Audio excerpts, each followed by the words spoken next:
You should come see. Yeah.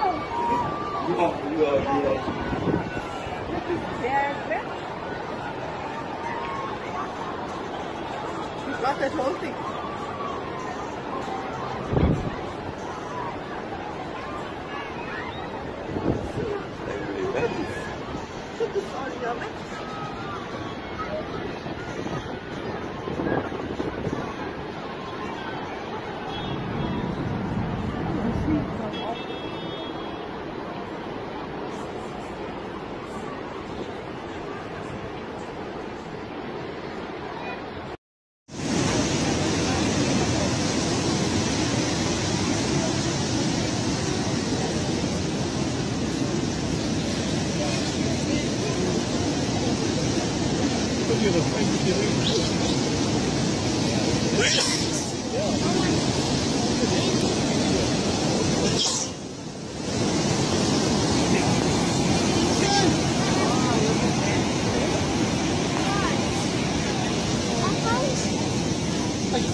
Not beach diving today. No, there was a bit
God.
The Earth is being hit all the time by small meteorites, but luckily most of these small objects burn up in the Earth's atmosphere, appearing to us as shooting stars. However, as it was shown by the Chelyabinsk asteroid in 2013, there are larger objects out there that are big enough to pose a serious threat to those in the vicinity of an impact, but small enough to go unnoticed until they actually hit the Earth. Then there are the monster planetoids, as much as several hundred kilometers across, that if they struck the Earth would sterilize it of all life. Luckily, these massive objects are very few and far between and well away from us. The biggest risk comes from the ones up to several kilometers across. But now, for the first time in Earth's history, we humans have reached the stage where we can now do something to protect ourselves, which is just as well because the next big asteroid could have our name on it. Between 2000 and 2013, there were 25 asteroid impacts with blast forces ranging from 1 kiloton to 600 kilotons. 8 of those were equal to or greater than the Hiroshima atom bomb, which was equivalent to 16 kilotons of TNT. Of those 25 asteroids, only one was detected just 19 hours before it hit the Earth. It's estimated that there are some 500,000 asteroids in our solar system classed as near-Earth objects on potentially Earth-crossing orbits, which, if they struck the Earth, would have a blast greater than 10 megatons of TNT. On October the 31st, 2015, an asteroid about 600 meters across passed 486,000 kilometers, or about 302,000 miles from Earth. Now that might seem like a long way from us, but in astronomical terms, it's close. More worrying was that for such a large object, it was only discovered about 3 weeks before it was due to pass by. These potentially hostile objects, or PHOs as they're also known, don't need to be hundreds of meters in size to cause us a major problem. The Chelyabinsk asteroid, which came to us completely out of the blue, was only about 20 meters across. It exploded at a height of 100,000 feet with a force of 500,000 tons of TNT, about 29 times that of the Hiroshima bomb. The shockwave damaged 7,200 buildings and injured about 1,500 people, mostly from flying glass and debris. In 1908, it's believed that either a comet fragment of about 170 meters across or an asteroid of about 50 meters across exploded between 15 and 30,000 feet above a sparsely populated area of Siberia near the Tunguska River, with a force of between 10 and 15 megatons of TNT. That's about 1,000 times that of the Hiroshima bomb. That was enough to flatten 80 million trees over an area twice the size of New York City. As the saying goes, forewarned is forearmed. The more time that we have from detecting a possible threat to it potentially hitting us, the better our chances are. Detection is the key here, and it's also one of the more difficult things to do.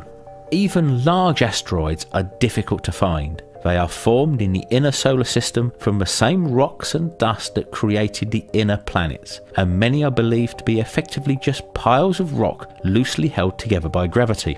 The problem with these objects is that you are looking for a cold, dark lump of rock against the cold, black background of space. Up until recently, the only way to find these large objects was with a telescope and a clear sky, with both professionals using robotic telescopes and amateurs looking for anomalies in the night sky which could be a new unknown asteroid. So far we have discovered about 90% of the really big planet killers, but only about 10% of the 140 meter ones and less than 1% of the 40 meter ones. The 140 meter size is chosen because that would be equivalent to a 100 megaton explosion if it were to hit the Earth, and the 40 meter ones are equivalent to a 10 megaton city killer like the Tunguska object. In 2012, a space telescope called Sentinel was proposed by the B612 Foundation, a group dedicated to protecting the Earth from asteroid and other near-Earth object impacts. Sentinel is designed to look primarily for objects larger than 140 meters and is designed to find and catalogue 90% of the large asteroids within its mission life of 6 to 10 years.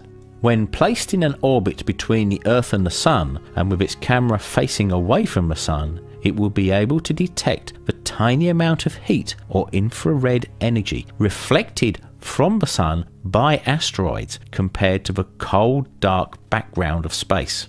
Sentinel was due to be launched in 2016, but due to delays in funding, it has now been delayed until at least 2019.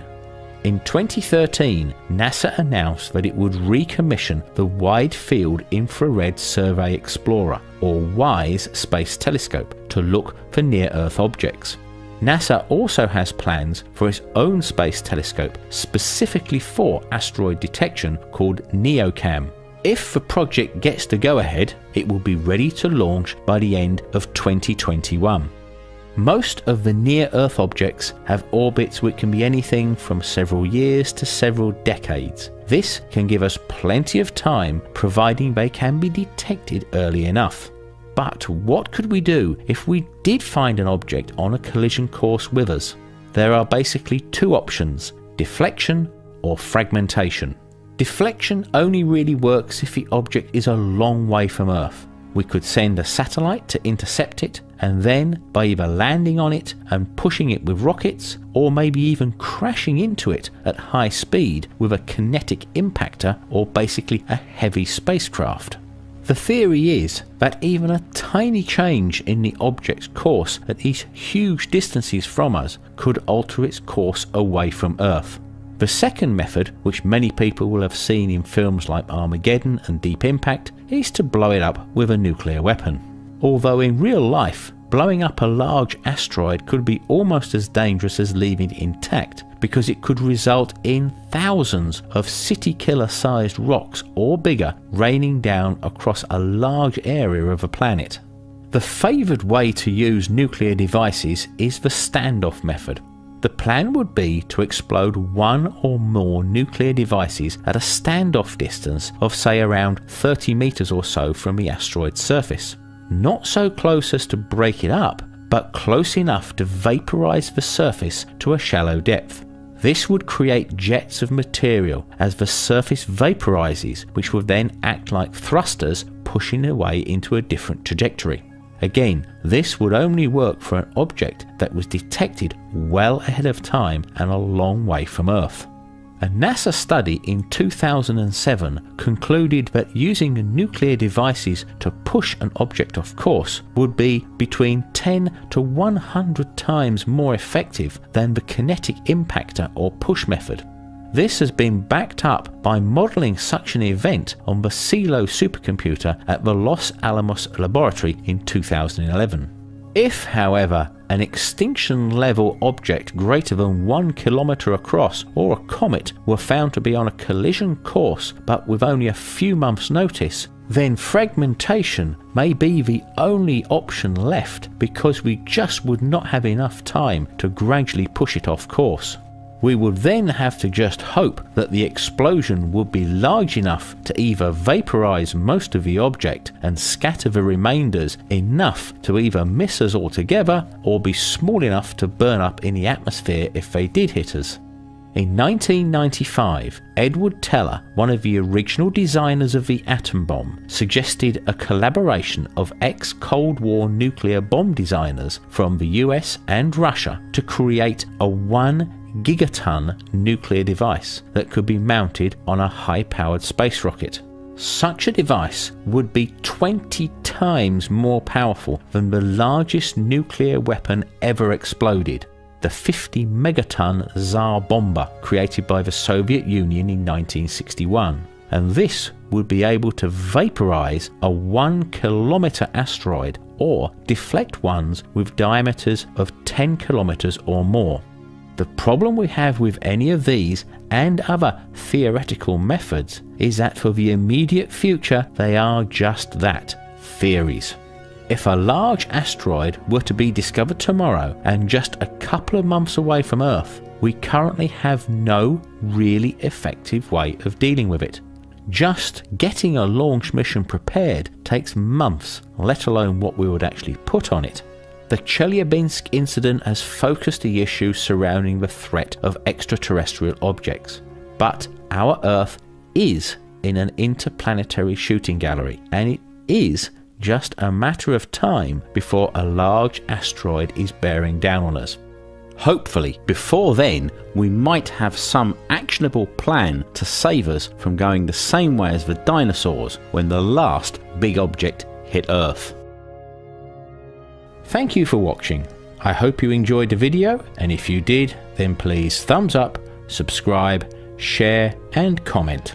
And don't forget, we have other videos available which you may also find interesting on the link which is showing now. So until the next time, it's goodbye.